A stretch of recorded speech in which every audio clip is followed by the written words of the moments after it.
Hi everyone, my name is Sarah Mari. I'm one of the librarians at Portland Public Library in Portland, Maine, and I'm here today to talk to you about a certain subject, which is germs. Germs making you sick. I think that's something that a lot of us have heard a lot about this last year, even more than usual, but we're going to talk about regular germs, especially like a cold. You may have noticed that your family has not had as many colds this year as they usually do, and we can talk about why that is. But first, I think we need to understand what germs are and how they make you sick. So let's read some books. That's the best way to figure things out. This book is called Germs Make Me Sick. It's by Melvin Berger and illustrated by Marilyn Hafner. And this book is published by Turtleback Books and HarperCollins. Germs make me sick. It says, we're coming for you. Hurry or you'll be late for school. Rise and shine. He's sick as a dog. You wake up one morning, but you don't feel like getting out of bed. Your arms and legs ache, your head hurts, you have a fever, and your throat is sore. I'm sick, you say. I must have caught a germ. Most people know that germs can make you sick, but not everyone knows how. It says 1,000 germs. Germs are tiny living things. They are far too small to see with your eyes alone. In fact, a line of 1,000 germs could fit across the top of a pencil. There are many different kinds of germs, but the two that usually make you sick are bacteria and viruses. Under a microscope, some bacteria look a little like little round balls, others are as straight as rods, and still others are twisted in spiral shapes. Viruses are far tinier. Some look like balls with spikes sticking out on all sides, others look like loaves of bread or tadpoles, and there are even some that look like metal screws with spider legs. Germs, such as bacteria and viruses, are found everywhere. They're in the air you breathe, the food you eat, the water you drink, and on everything they touch. They are even all over your skin and on your body. You should wash your hands before you eat that. Although germs are all around, they do not always make you sick. Many germs are not harmful. Also, your body keeps out harmful germs most of the time. Your skin blocks the germs. As long as there are no cuts or scratches on your skin, the germs can't get through. Have like a night protecting you, kind of like the way that your skin is protecting you. Your nose helps too. Your nose is lined with tiny hairs. The hairs catch many of the germs that you breathe in. They push them back out. Inside of your mouth and throat is always wet. Germs often get stuck there, and then they don't go any further. Yet, some germs do slip in every once in a while. Your friend has a cold, she sneezes, germs fly out, you breathe the air, and some of your germs might get into your lungs. You take a sip of your cousin's soda. Her germs are on the straw. A few of the germs might get in your stomach. You're riding a bike. You fall and scrape your knee. Germs from the ground may get under your skin. But even when harmful bacteria and viruses get into your body, you don't always get sick. That's because your body has ways to fight germs. It says that will have to be cleaned thoroughly. The white blood cells in your blood go after germs that sneak in. Usually these cells kill the germs before they can do any harm. White blood cells kind of like eat the harmful germs. Your blood also has special proteins that attack germs. They're called antibodies. Antibodies look something like this. The white blood cells and antibodies don't always get rid of the germs though. Some germs stay in the body and make you sick. What if the germs in your body are bacteria? They quickly start to multiply. Then they become 4, each one becomes 2 new bacteria. Then they become 4 and soon on. In a few hours there may be millions. See, it's 1, it splits into 2, and then there's 4, then there's 8, then there's 16, and 32, just like that. They keep doubling.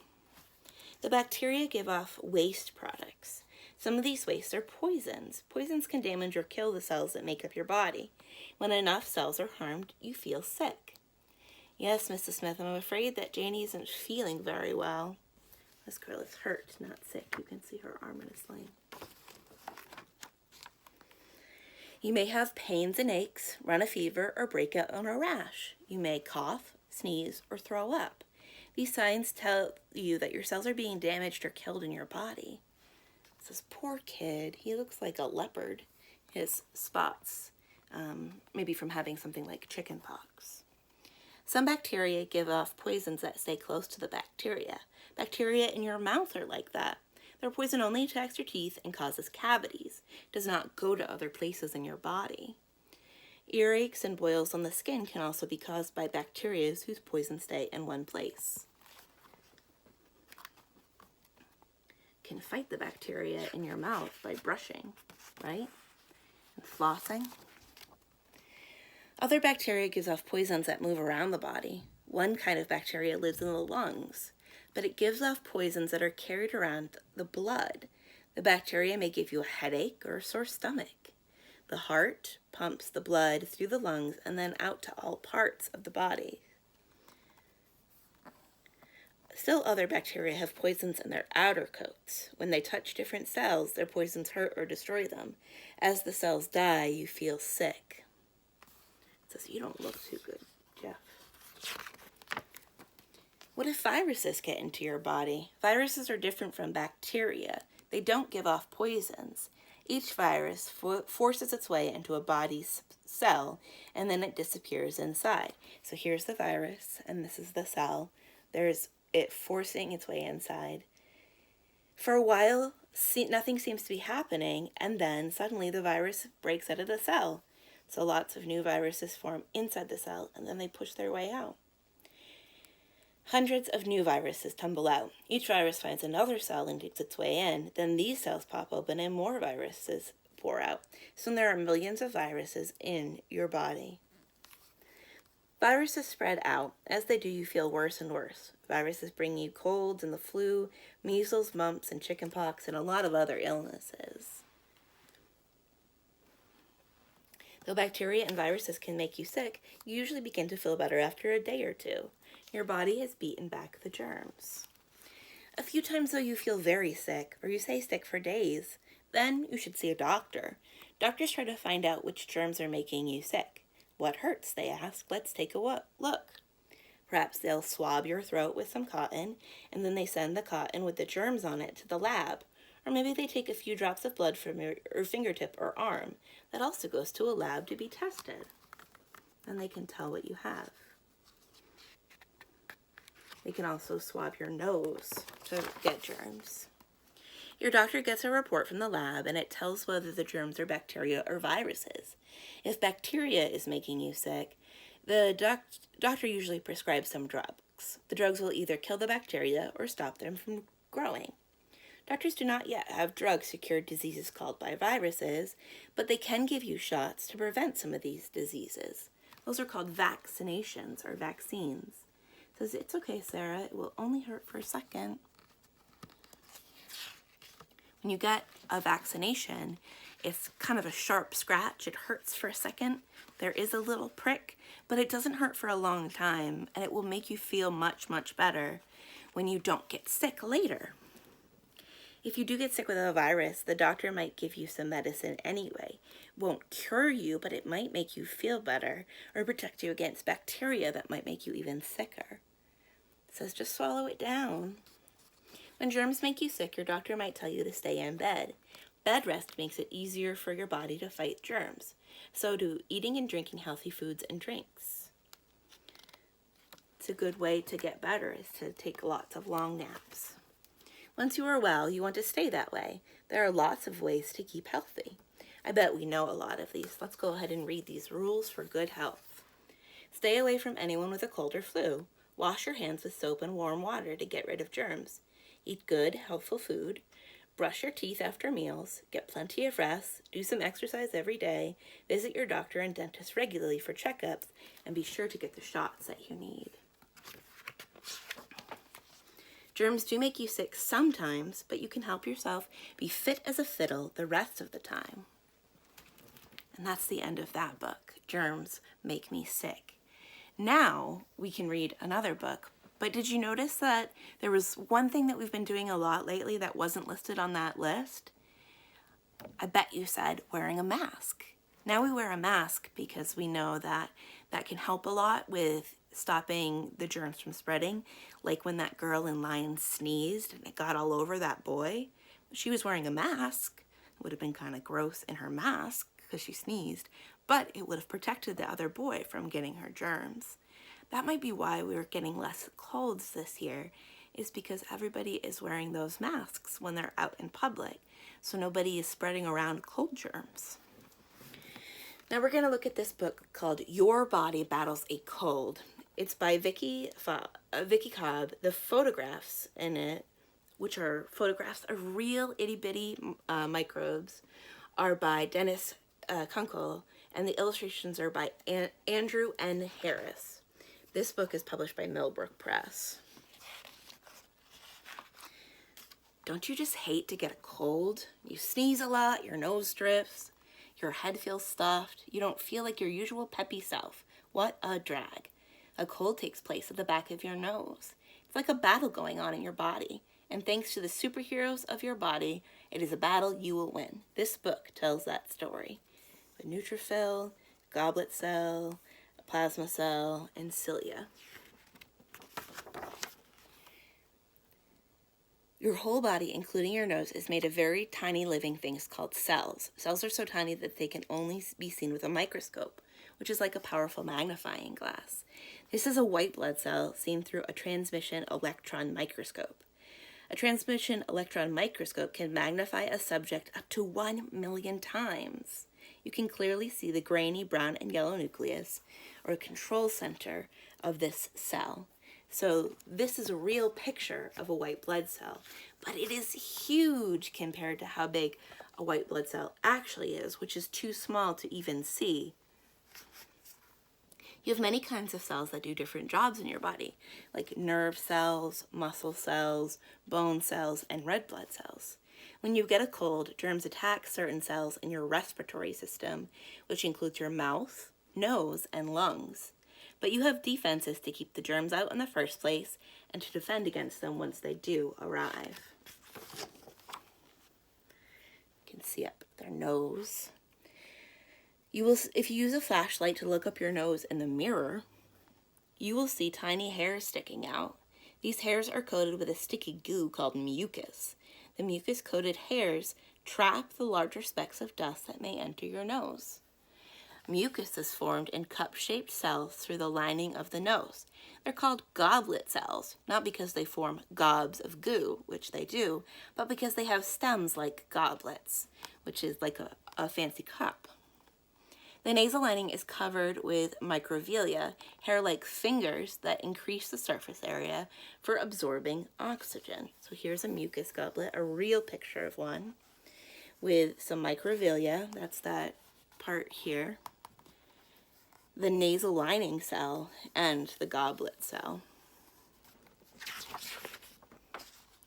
To further protect you, some cells in your nose have microscopic hairs on them called cilia, and just one is a cilium. Cilia move back and forth in waves, brushing particles that don't belong in your nose down your throat. From there, the particles travel to your stomach, where digestive juices kill them. Nasal cells with cilia are the main targets for cold viruses. If you don't have a cold, place a small mirror under your nose. Breathe out once and then look at the mirror. You will see 2 spots of cloudy moisture where the air from your nose hits the mirror. One spot is larger than the other. This nostril is doing most of the breathing. If you try this again in a few hours, the other nostril may make the bigger spot. It's amazing how your nostrils take turns and you never even notice. When you don't have a cold, air enters your body through your nose and goes down your windpipe to your lungs. Your nose does more than decorate the air holes in the middle of your face. It's built to do several jobs. The inside of your nose warms up the air as it enters your body. It also adds moisture, and it traps some of the tiny dirt particles and germs that enter your body with every breath you take. When you get a cold, the whole picture changes. So you can see trapping the particles, getting it wet and warm, and then Most colds are caused by a germ called a rhinovirus. Rhino means nose. A virus is a very small germ, smaller than most cells. You get a cold when a rhinovirus attacks the cells in the back of your nose. The green globs are the rhinoviruses that have attached themselves to the microvilli at the back of the nose.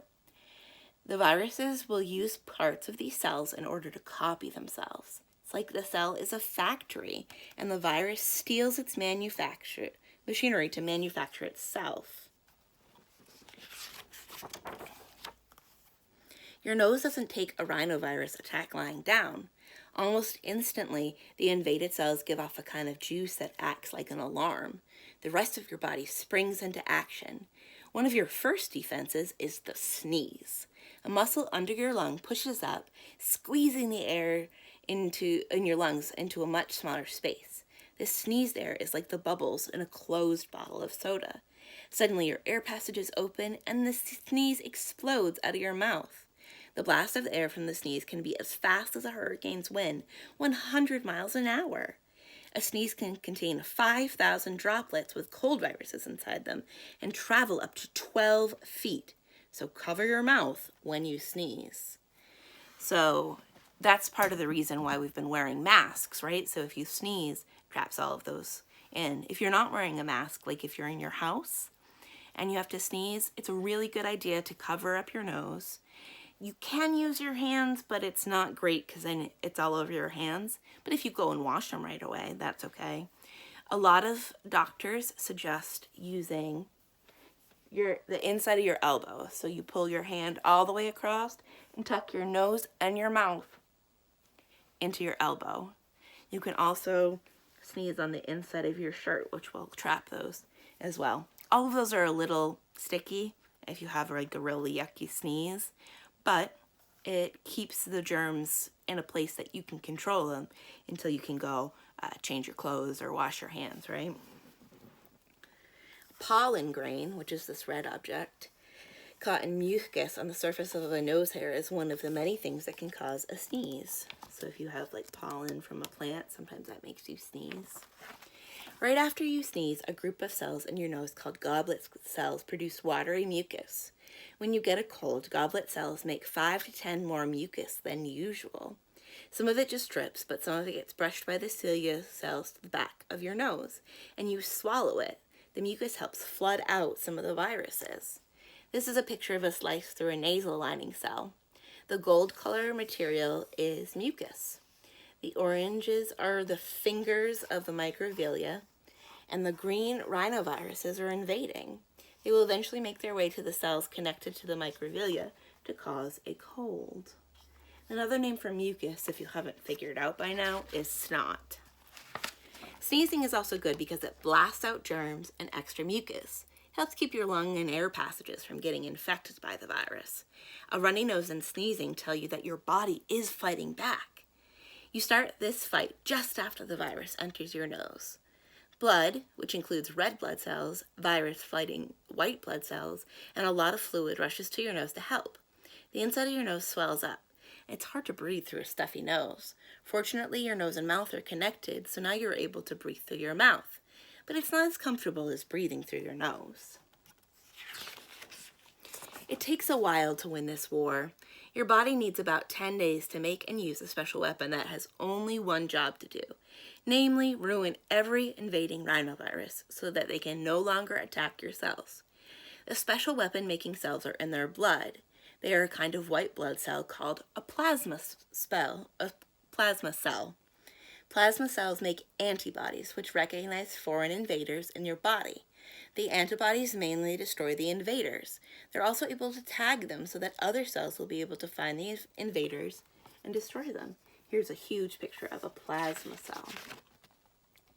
Plasma cells make the perfect weapon to destroy invading rhinovirus enemy. The surface of the rhinovirus has deep dents. It attaches to a cell by fitting the dent over a bump on the cell's surface, much like a plug into a socket. Plasma cells make a protein that fits exactly into the rhinovirus socket, and these proteins are called antibodies.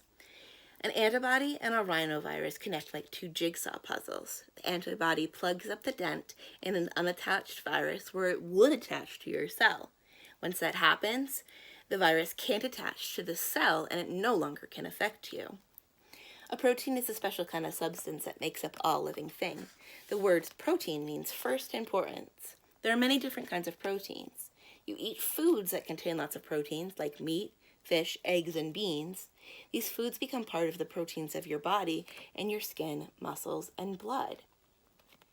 I think it's also important to tell you that this is part of the reason why we get vaccinations. There's no vaccination for a cold. Your body has to take care of that. But when we get vaccinations, it helps your body figure out how to fight something ahead of time.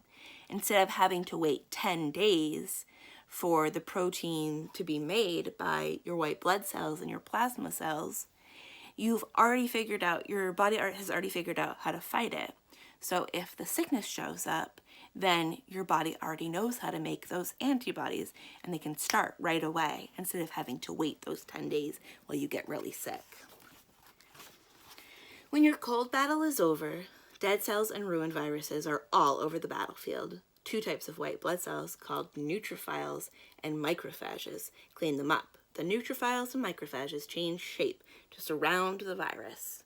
Knobs grow out from the neutrophils and macrophages and wrap themselves around each side of a helpless virus.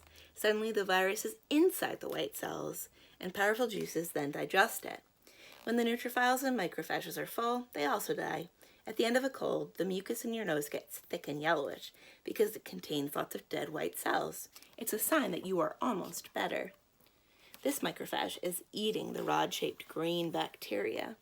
Macrophages destroy bacteria in much the same way that they destroy viruses.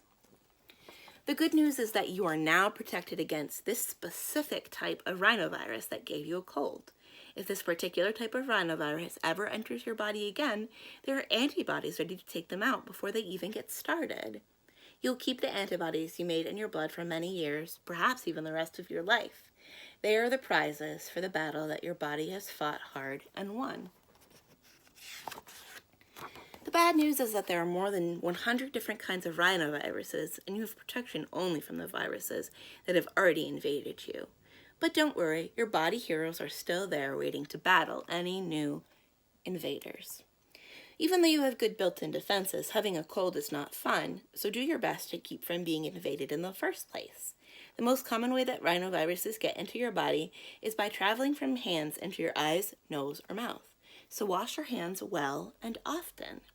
Then both you and your body heroes will have some well-earned peace. Here's a glossary of any words that you might not have understood in this book. Some further reading that you can also read to find out a little bit more about your respiratory system and germs. Some websites you could visit, and the index, which shows you where to find certain topics. I hope you enjoyed these two books. And this one is Your Body Battles a Cold by Vicki Cobb. I hope that you learned some more about bacteria and germs and viruses, how they make you sick and how your body can fight them, and how important it is to cover up coughs and sneezes, how important it is to wash your hands a lot and really well with soap and water, and how important it is to wear a mask when you're out so that you don't get your germs to anyone else. And also learned a little bit about how vaccinations can help you by teaching your body how to fight something before you get sick with it. My name is Sarah Mari. I'm one of the librarians at Portland Public Library in Portland, Maine. Hope you enjoyed listening today. Thank you for coming along with me on this journey, and I hope to see you again soon. Bye.